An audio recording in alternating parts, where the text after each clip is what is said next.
There.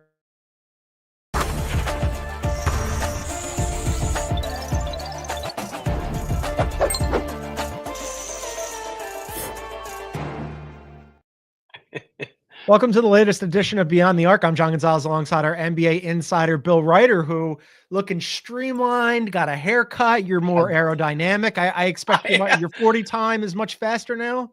I mean, all of it. By the way, so like we've been working together long enough. I have a life cycle of my hair, and if I don't get to the haircut, it gets a lot. So I was on a little vacation, John, and I just decided it's time to look professional. Also just got a haircut, although I'm okay. Having just woken up. I've got a hat on. Well, okay. I got a fresh fade. But, I've got morning bedhead because I can't be bothered. We do the show pretty early Pacific time, and I can't be bothered unless we have to be on network TV. I can't really be bothered to shower this early, so I'm not quite. Yeah, just throw a hat on. But yours is looking resplendent.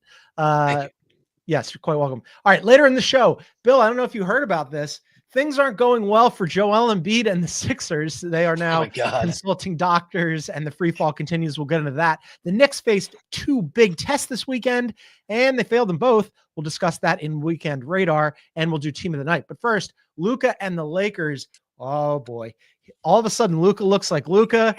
The Lakers are looking really good. I was super excited for them to play the Nuggets this weekend, Bill. I thought it was going to be a fantastic game. I was not prepared for the outcome. The Lakers ended up crushing the Nuggets in Denver by 23 points, snapped a 9-game winning streak for the Nuggets, who had been the hottest team in the NBA. Luka almost had a triple-double, went for 32, 10, and 7.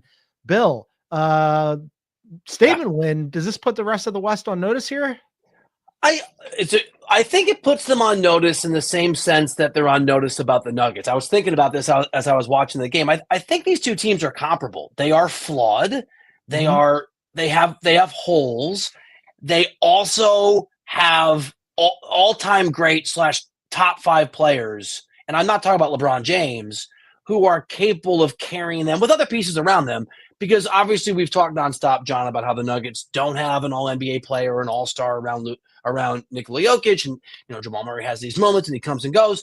Very similar Luka Doncic reality. Only I'll take 40-year-old LeBron James over any age Jamal Murray any day of the week. And so I think they're on notice in the sense that I don't think the Lakers are likely to make an NBA Finals this year, but I don't think it's an impossibility, and I think it's a similar sort of reality with Denver. It's not impossible, even if it's not likely.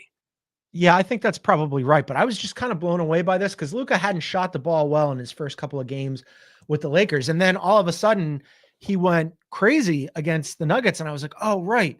Yeah, Luka's really good at basketball. This whole thing about, and the Lakers, that team is, as you mentioned, flawed. There's no doubt about it. They have no front court depth whatsoever. Sam was talking about this last week where it's like when Jackson Hayes is out there, you're like, man, this isn't great. But then Jackson Hayes goes off the court and you're like, you're left pining for more Jackson Hayes minutes because their front court is not good. And then defensively, outside of Dorian Finney-Smith and Vanderbilt, like they're kind of challenged. But what a wild, fun ride they are to watch play basketball. Like, LeBron has been, I know that like early in the season, we had dinged him for his on-court, off-court numbers, but I don't care, man. That dude at 40 years old I thought is having a really good season. And now with him and Luka on the same team, you have two of the best players in the NBA who are just like, all right, we're going to just figure this out on the fly. And at the very least, this is super entertaining. Oh, so on an entertainment level, 100%. And this was always coming. I mean, Luka Doncic had two things going against him being immediately amazing. One was the fact that he woke up one day and he wasn't a Maverick, to his great shock. That's a shock to the system. The other is he was coming back from injury. And I think the conditioning thing is a little overstated with Luka. I'm not saying it's entirely overstated. But if you haven't played in a while, it's going to take you a while to get into game shape. And so the fact that was true and he just wasn't used to being a Laker, I mean, what are they? I think they're 2-2 now when Luka and LeBron play together. It's supposed to take a while in this sort of new situation, new guy to figure it out.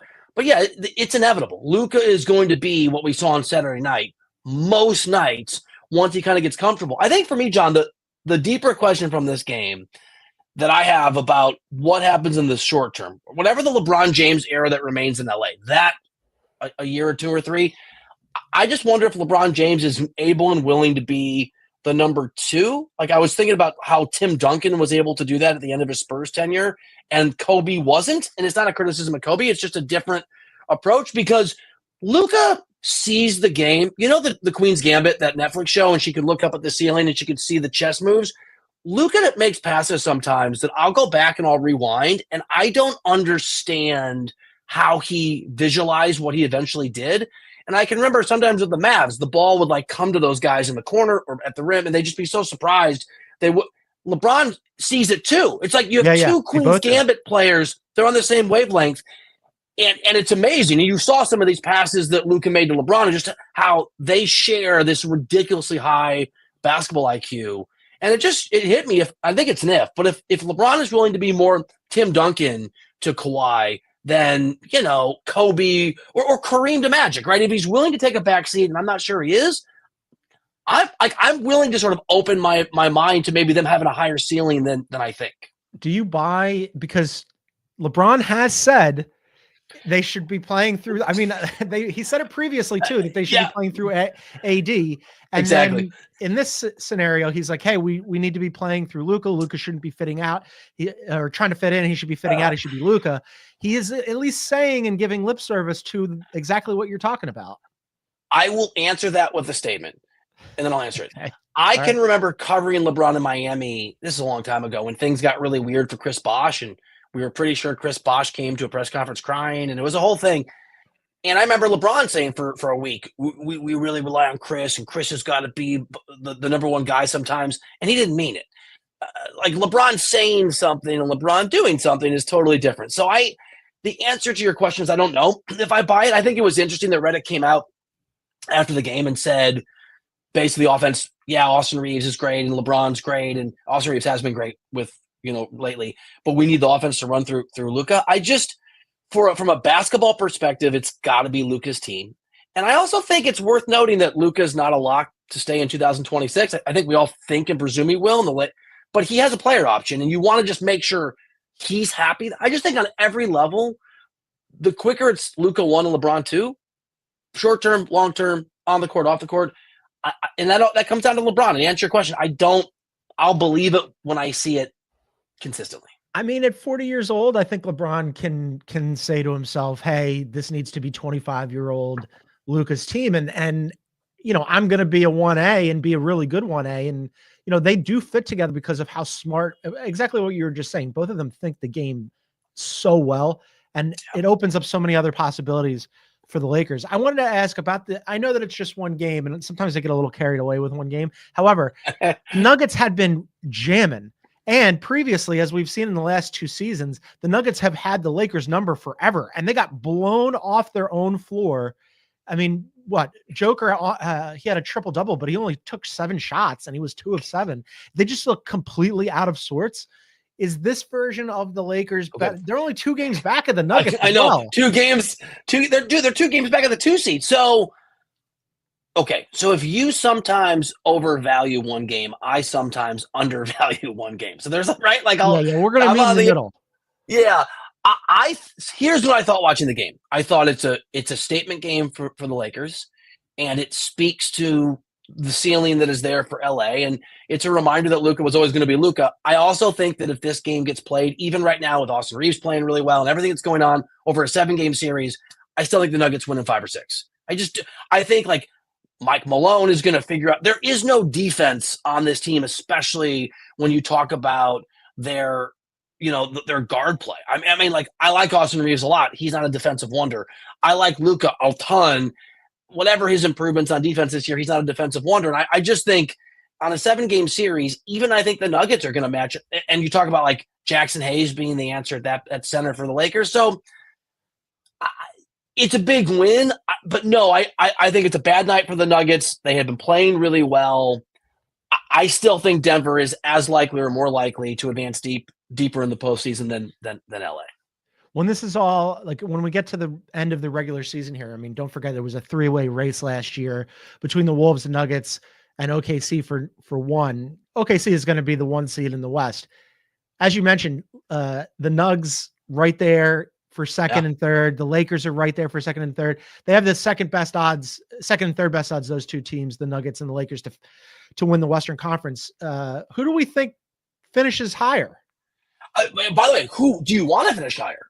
Do you want to play the Warriors as a 7-2?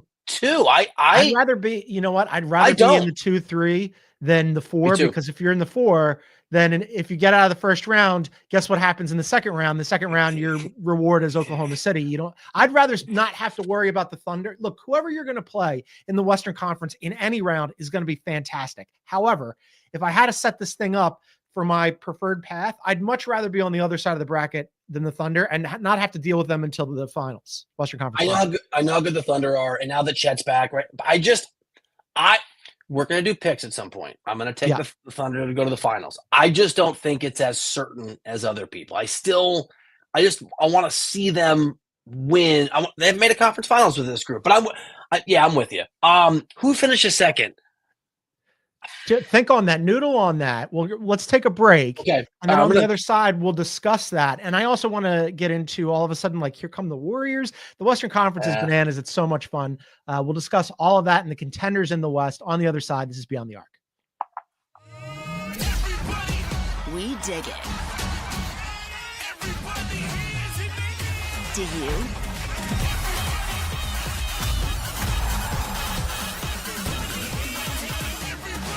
The Pro Volleyball Federation on CBS and streaming live on Paramount Plus. All right, welcome back to Beyond the Arc. A reminder, you can get us wherever you find your favorite podcast. Please download, subscribe, leave a review, and then if you're listening on Spotify, if you look below the play button on the Spotify app in full screen mode, you can leave us a comment or a question about the show. Producer Aaron noted that, maybe removing AD. This is so counterintuitive. I was going to say, how is it possible that the Lakers looked much better against Joker without anybody to guard him now that AD is in Dallas?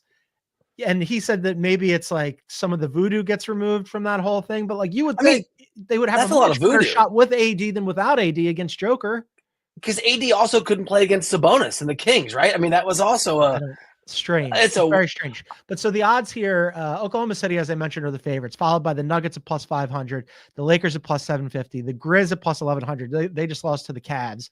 And then the Clippers at plus 1600. And I'm just going to throw this out there because they're playing much better. They've won 3 in a row. And they are now, Bill, just a game and a half. They're in 9th place, but they're only a game and a half out of the playoffs proper and 6th place. The Warriors look fantastic.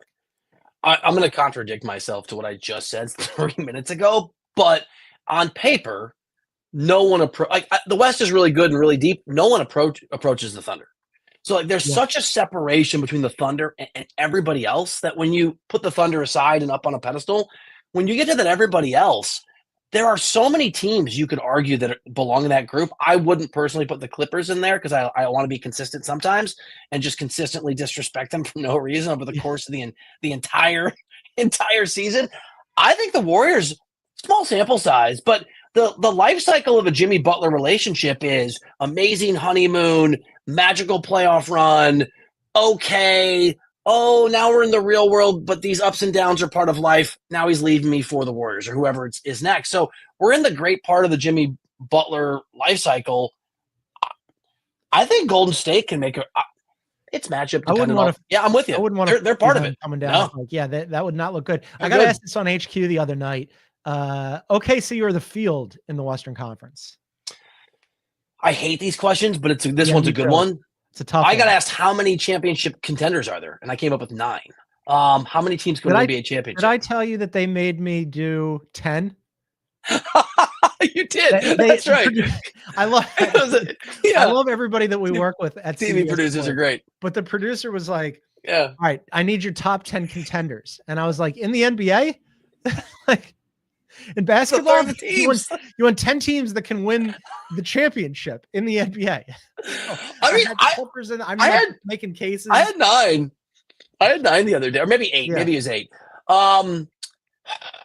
Thunder or the Field? It's a really because I think that there's 15% more likelihood than other people do that the Thunder don't make it because they're still figuring out how to do it, despite the fact that they can do so many things and they're so versatile and they can attack you from so many ways offensively and defensively. And Shai's amazing and Chet's back and all these things.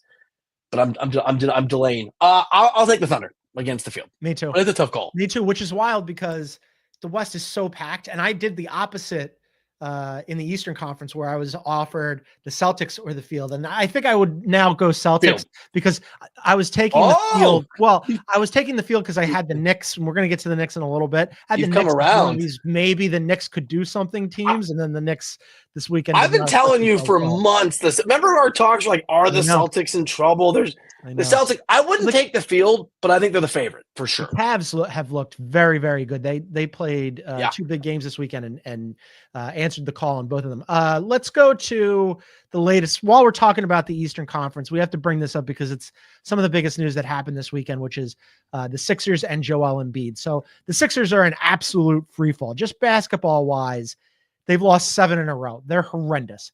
But through this whole thing, Bill, Joel Embiid has not looked like Joel Embiid, and he, in a loss to the Nets, the team gets booed. It was their 7th straight loss. Joel Embiid did not get off the bench in the fourth quarter. He got benched for the entirety of the fourth quarter. He left without speaking to the media. Nick Nurse was asked about it, and he said, hey, I thought the bench unit was giving us a chance to win. They didn't win. So this whole thing had really bad vibes. And then right afterwards, there was this report from Shams that they are now consulting doctors, the Sixers and Embiid, and are considering options. Bill, he has played 19 games this season. He only played 39 last season. Just 2 weeks ago, he said he didn't have enough time to recover from his last knee surgery, and now he might need another one. I've been advocating for them to shut him down for quite some time, but this thing now goes beyond, hey, shut him down and bring him back next year and things will be okay. Now we're at a point where I'm going, oh man, this could be the latest, big man never recovers and never looks like himself again. I think that's where we are. From when he was an MVP conversation finalist, he was dropping 70 against the Spurs a year ago.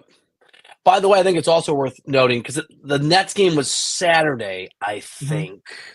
And I think it was last Thursday where he basically, Embiid, after a game to the scrum of reporters, basically begged, I thought, my interpretation was beg Daryl Morey to sit him, where he said, I'm not the same player. I'm not right. I need a fix. Yeah. They've mishandled this so thoroughly. And I got to stop saying that I like Daryl Morey because who cares? I can like a guy that's my doctor, but if you're not good at operating, then don't be in the job.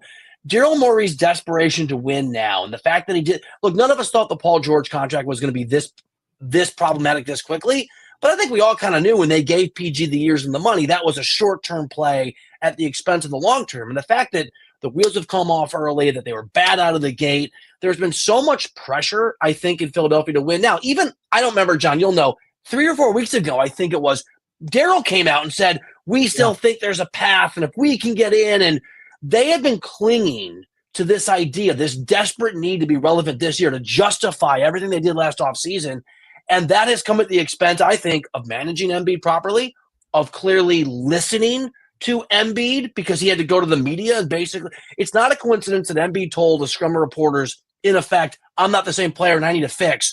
And then 2 days later, he didn't play a fourth quarter. And then shortly thereafter, the reports came out. Now they're considering things, including surgery. They have mishandled Embiid because they needed to win now, and they have jeopardized potentially his ability to be healthy going forward. It is a mess now, and it's a mess long term.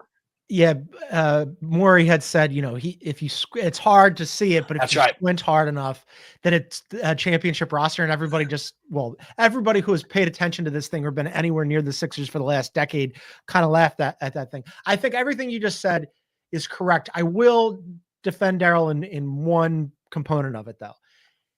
They have changed the coach in the front office so many times, and this thing with Embiid has continued. It's been the situation for the entire time that he's been in the NBA. It's not so much that it's been mismanaged as it's been impossible to manage. Nobody has figured out how to do this. Yeah, but it's not as if this team is battling to be the 6th seed right now, and they're doing it with Embiid's unreliability. They're a bad basketball team. Yes, they are. With him, without him.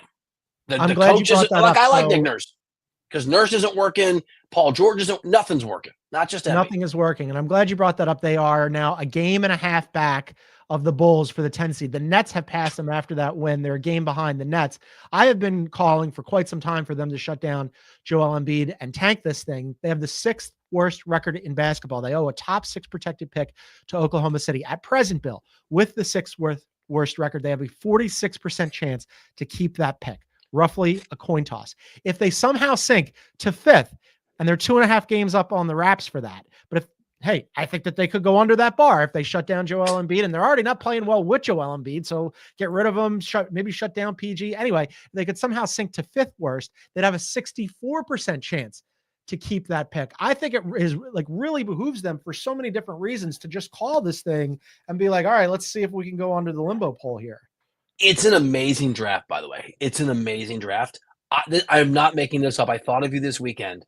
I'm going to the combine, and I have an invitation to go into the actual draft lottery, which I've done. Have you done this? I've done once before. I have not. It's awesome. Talked to my friends who have done it, and they were super. Yeah, you get sequestered. They sequester you. Yeah, and those poor like GMs that go are stuck with you for hours. You're like, hey, it's me, it's Bill. You wouldn't return I did this to Sam Presti. I was like, Sam, he didn't call me back. He's like, oh, hey, sorry. I'm like, what's going on? You want some? Met him at the fruit tray. I was gonna sign up for it. I was about to sign up for this. I was about to send the email. I thought, you know what? I don't know if I want to be there when the Sixers like get the 7th pick. When the pick doesn't, when the pick, and the poor John, they don't keep it. It doesn't convey. I've been saying forever that they are set up to have. I mean, this is a disaster of a season by every account, right? Yes. But the way that this thing would really completely come off the rails is they miss the playoffs and the pick conveys and goes to Oklahoma City. You know it's coming. You know it. It always breaks Presti's way in that room. It always breaks Presti's way in that room. And whoever the pick is and wherever it lands will be amazing. He'll just find somebody, and then this guy will be like a generational talent, part of the rotation forever. I think we've had this talk, but I've talked to at the trade deadline when I was talking to guys, I talked to a bunch of dudes who were out scouting these players, and multiple guys kept hitting me with, it's not just the kid at Duke. It's not just Flag. There are, depends who you talk, 2 or 3 other guys that people think are going to be. There are a lot of scouts who scout college hoops for front offices who think there are going to be 4 or 5 potential perennial All-NBA players in this draft. And they sort of disagree on who they are, but there, to your point, there is going to be at 7, and Presti always gets these picks right, or 8, some guy that gets drafted. Some guy. Or 6. Some guy that the Sixers could absolutely use. Yeah, we encourage everybody to, if you're watching on YouTube, to leave us a comment or a question. We have one here that says that the Sixers should trade Embiid for Anthony Edwards and a few other players. Man, I would do that in a heartbeat. I would take just about anybody for Joel Embiid right now. I think that that's probably overestimating his value. My question for you, Bill, before we go to break is, what is Embiid's value? Because what was it, 2 years ago after, and I mentioned this to Sam the other day, after Embiid won the MVP, I was talking to some friends of mine, like, this is kind of the high water mark for Joel Embiid. And I know they're never going to do it, but they should at least kick the tires on what could you get back for him now, because his value will never be higher. Now, that would have been absurd. Everybody would have rioted. They never would have done it. But now his value is so low that I don't know that you could move him for, I mean, forget about a 1-for-1. It would have to be pennies on the dollar with that contract too. Is there a damaged player out there that someone would just swap? I think Zion's too young and still has too much ceiling. Oh, God. But like, that's the kind of thing you're talking about. That's so. But that's because I think any return on Embiid is not going to be a straight return. It's going to be I want to trade this gamble, right, for this different gamble. Like, you have to find an equally desperate GM who's so sick of, I think, a player, and I can't think of anyone else other than Zion off the top of my head. To answer your question, no, there is not. The standard value that this guy should command is gone. Yeah, I don't know that what you could get for him. I mean, it would absolutely be a dice roll by anybody who would trade for him, and giving up assets for it doesn't make much sense. All right, we're going to take another quick break, and then on the other side, we're going to talk about another Eastern Conference team. The things did not go well for them this weekend. It's the Knicks. We'll do Weekend Radar on the other side. This is Beyond the Arc.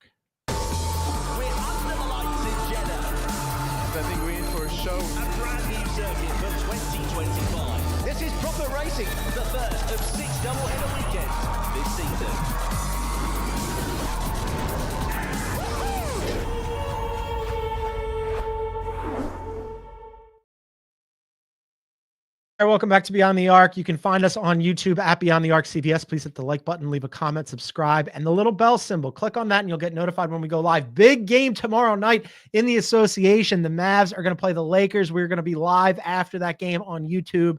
Come and check us out. Come and join us. It should be a fun one. As we went to break, Bill, this is how grim things have gotten for the Sixers. I missed this in the conversation. Producer Aaron asked whether or not the Sixers should just straight salary dump Embiid. And it's like not the most absurd question. That's how terrible you've gotten.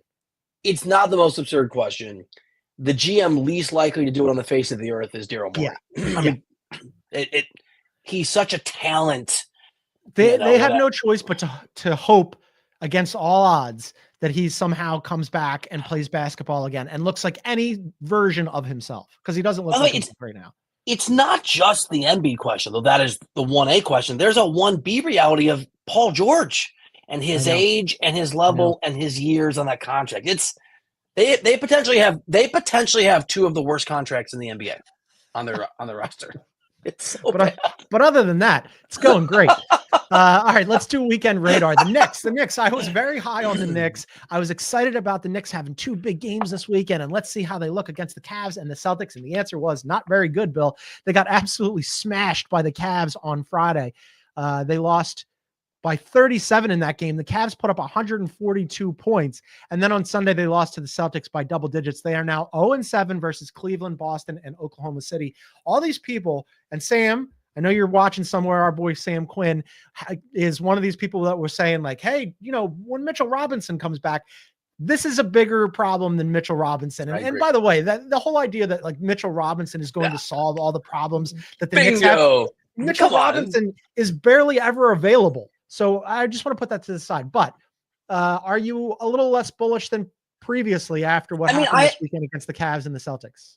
I haven't been that bullish on the Knicks. I think that if you construct a list of the 17 NBA contenders for CBS Sports HQ or whatever you're doing, right? You have to do once, I mean, look, they're the, 7th, 8th, 9th most likely team.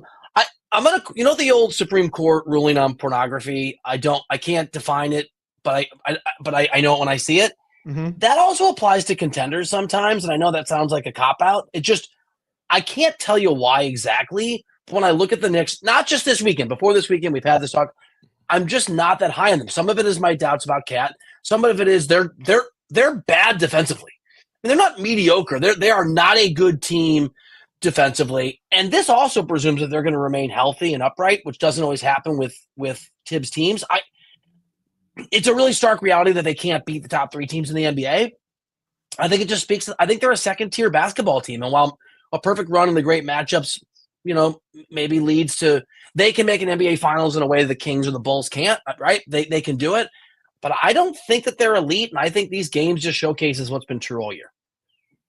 If I'm the Knicks, I'm not thrilled about this because there's no good side of the bracket now, right? There's like previously there were some people who were saying, well, if they fall to 4, whatever, and they end up on the Cavs side, that's a little bit easier route than having to face the defending champions right away in the Celtics. And I'm like, I don't know about this. Everybody, I know that there are a lot of people who still aren't believers in the Cavs. Like at what point, we're well more than a halfway through the season, right? We've got about, a third of the season left, a little bit less.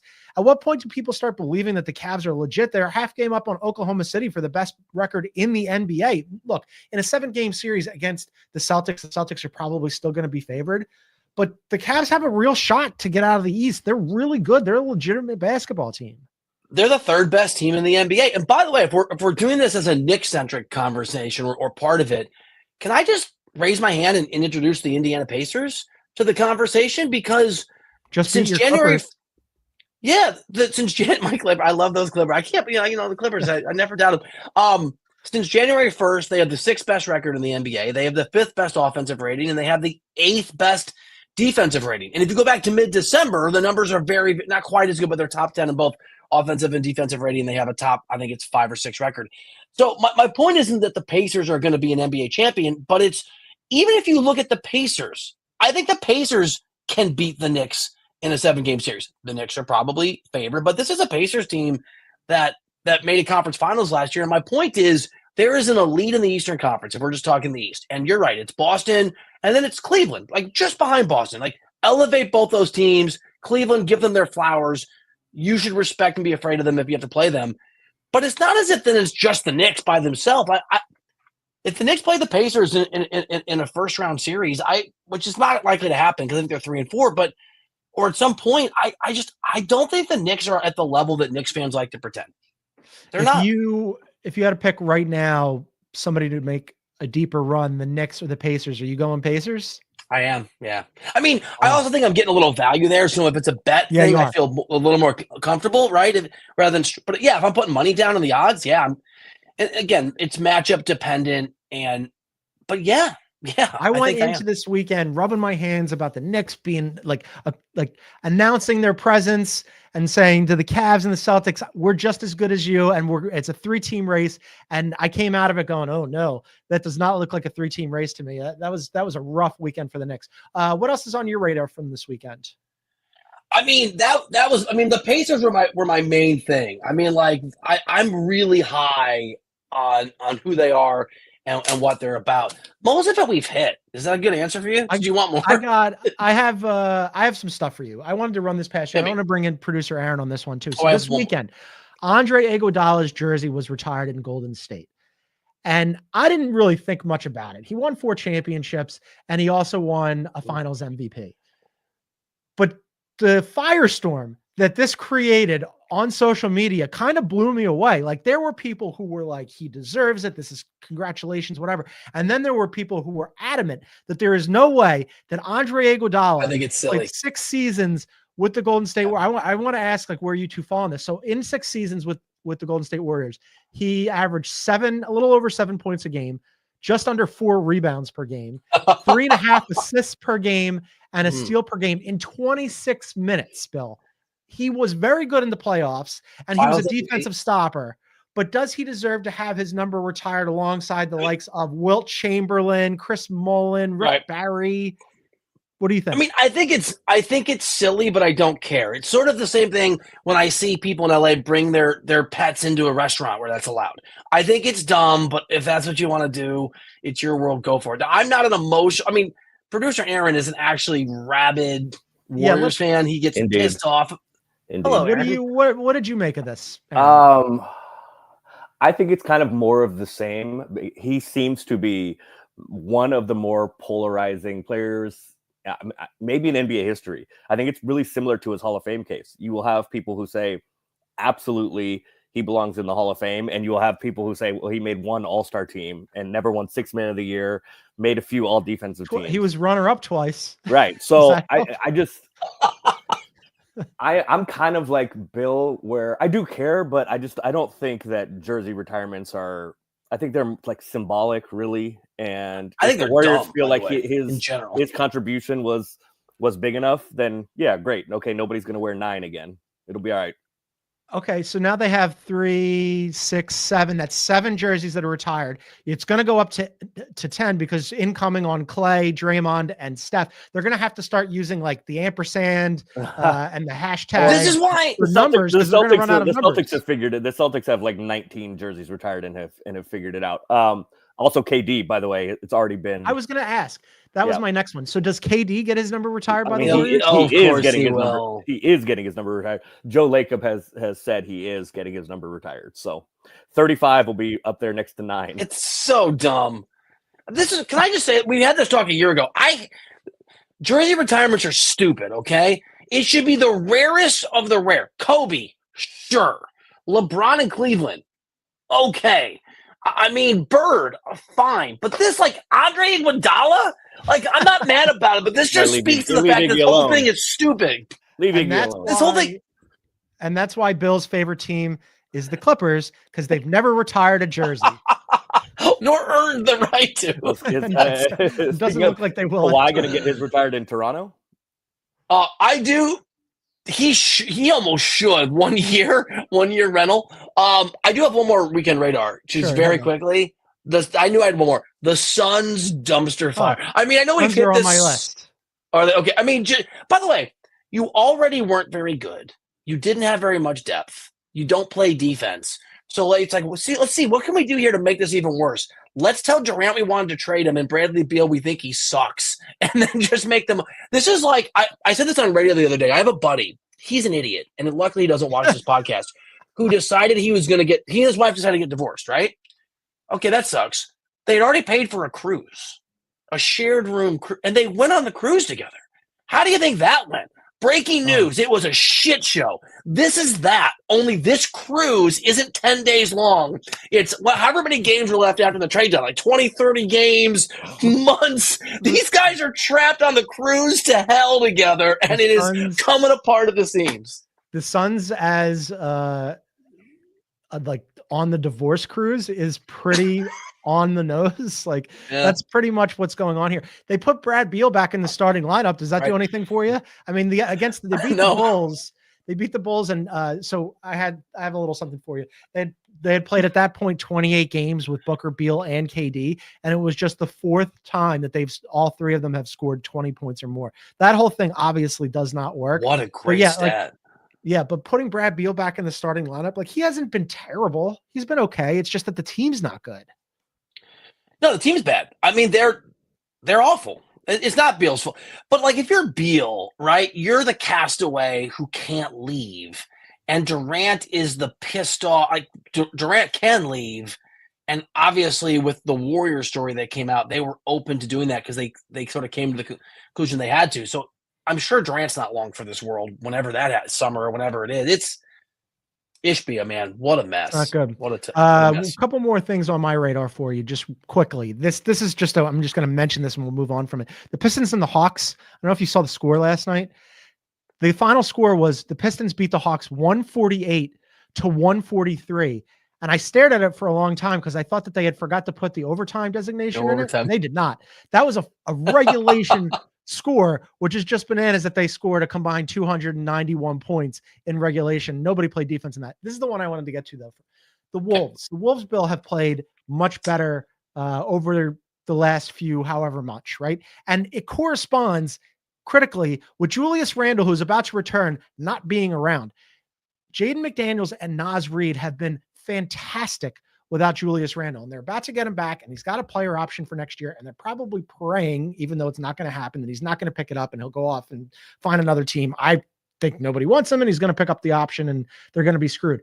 From a basketball perspective, they're outside of the playoffs proper looking in. They're what, a game out right now? Yeah, they're a game behind the Clippers, but they're playing pretty good basketball, independent of them losing to Oklahoma City last night and giving Oklahoma City a fight. And they got down a ton and came back. I'm with you. They've looked really good. I like this version of the Wolves. They can't possibly put Julius Randle back into the starting lineup, can they? So you and I are both soccer guys. So I'm gonna go with a soccer tactic here that is very common for my Barcelona squad. They're doing this to Ansu Fati. They need to pull a soccer move where when you want a guy to go, you just don't play him. You don't put him on the squad list. You don't. And by the way, it correlates. It doesn't always in soccer. It correlates to what we have seen. We have evidence now. We have a sample size where this is actually good for the team. Don't play him.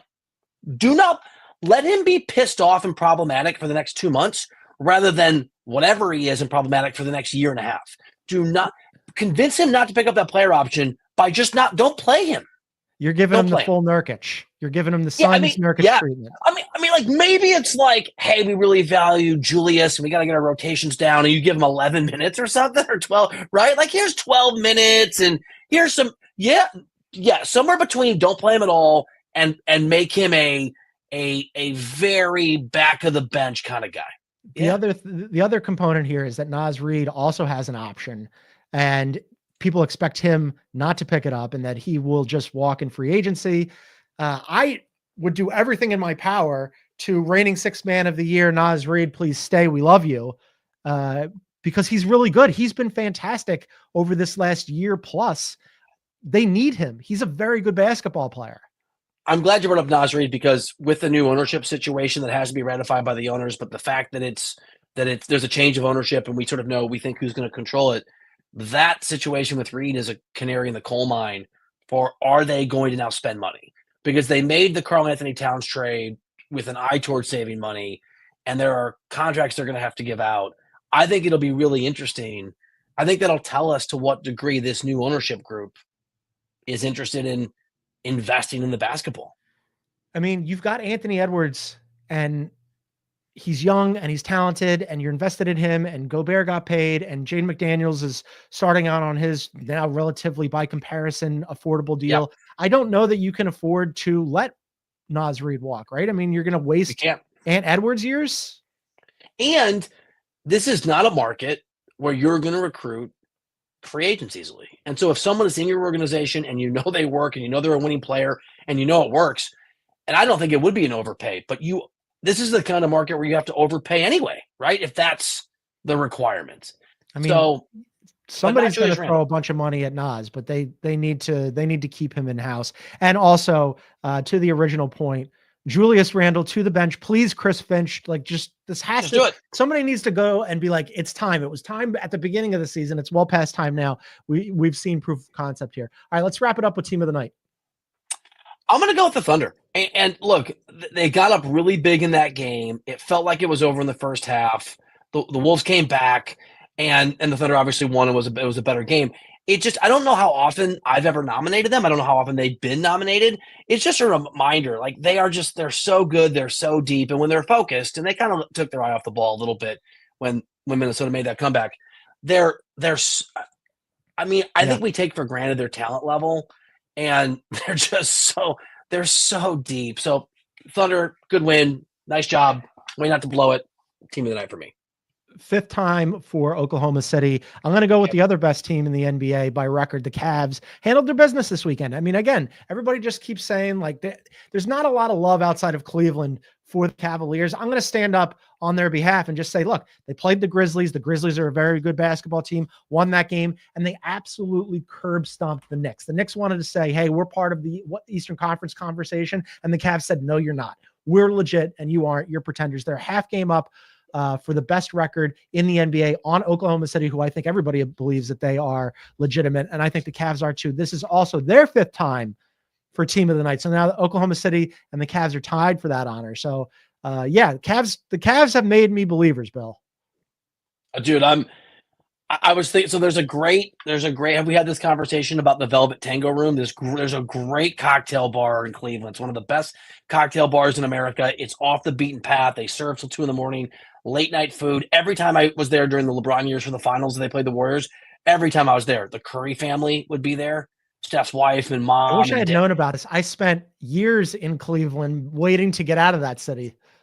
Game changer. Cleveland's not the robust sort of food spot, dude. Like, no. This is the spot. So I'm actually like prepared. It's the only reason I'll ever go to Cleveland ever again is for the finals. And I thought that was over. I'm here for a little Velvet Tango Room time, and I believe it could come. Well, Beyond the Arc on the road in Cleveland when they make it to the finals. We'll go to the Velvet Tango Room. All right, that's going to do it for us today. We're back at it tomorrow live on YouTube at 12 p.m. Eastern. You can find us on YouTube at Beyond the Arc CBS. And as I mentioned, bonus show tomorrow night, Mavs against the Lakers, Luka against his former team. That's going to be a fantastic game. I can't wait for, well, there's going to be pomp and it'll be a spectacle. The actual game. It's going to be a spectacle. That's the way to put it. So come and join us live on YouTube after the game tomorrow night. But for now, for our NBA insider, Bill Ryder, I'm John Gonzalez. Thanks for tuning in, everybody. We'll see you tomorrow.